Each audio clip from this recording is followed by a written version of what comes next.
Hello, and welcome to the first of possibly many videos I intend to make for you this year. So you've come to this page and you're wondering if you typed in the website wrong or if the website's down. It is possible that it's down, but um, generally it works pretty well. So what's most likely happening here is because I put pictures and videos of the kids so that you can see what's going on in the classroom, I've set the security settings quite high so that only people who have specific email accounts can log in and see the content. In this case, it's your children's email accounts, the ones provided by the school board.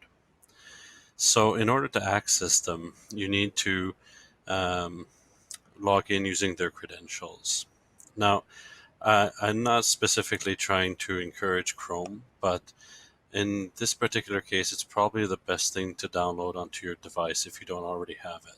And the reason being that many institutions, education institutions in Ontario, school boards as well as universities use Google Education products in their teaching. And I think for sure your child is probably going to be using this until they finish high school. So if you haven't got it, I strongly suggest that you download it. And once you've downloaded it, it's very likely that you or someone else in your family has a Google product account. So, for example, Gmail is probably one of the most common ones. So, what we need to do is we need to create profiles so that your information and your child's information doesn't get mixed together. So, the way that we do that is by clicking over here. In my case, it's the letter M because my name is Mark. Yours is most likely different, and if you don't use profiles at all, then it may just be like the outline of a person. So you click on that, and then you scroll down to Manage People. It's the second from the bottom. Once you click on it, you'll see that in my case, I already have 3 profiles that I actively use. What I'll be adding today is just the profile I deleted that I used to create this YouTube channel. So I want to click on Add a Person. And then at the top, I want to name this profile. So in this case, I'm going to call it Mark Oh No, because this is the one that I use. Then you want to choose a picture. In this case, I'm going to choose a dragon because, dragons are awesome. Once this is done, it's going to ask you to sign in just underneath here. So you're going to click on Sign In, and you're going to sign in. So I'm just going to go ahead and type in my credentials.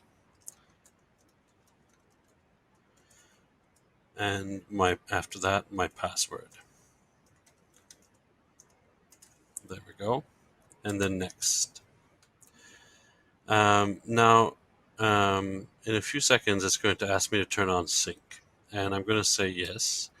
OCDSB accounts often have a second message that pops up, and over on the left-hand side, there'll be a button called Link Data, and I encourage you to use that one. To click on Link Data as well. So it's important to differentiate. This is the profile, and this is the account.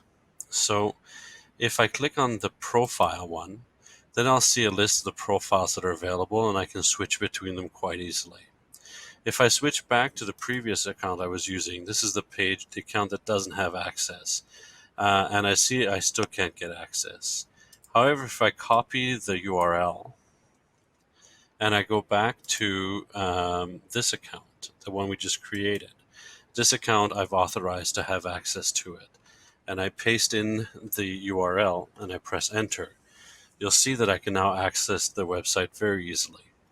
There's not much content on the website at the moment because I'm still going to wait for your consent forms to come back before I upload information. But essentially, this is how it works. So the advantage is that now you can have a profile for your child and a profile for yourself or other members of your family. And when your child sits down at the computer, all they have to do is click on the profile that belongs to them. And all their information will be synchronized exactly the way it is at school. If you don't see the bookmark bars at the bottom, there's a shortcut called Control Shift and the letter B. And when you click on that, you'll see all of the bookmarks that we create at school. So the experience for your child should be quite similar at home as well as in school. I hope that this solves a lot of problems. And if it doesn't, please feel free to send me an email or a phone call at school, and we'll see if we can help you out further. So thanks very much for listening, and have a nice day.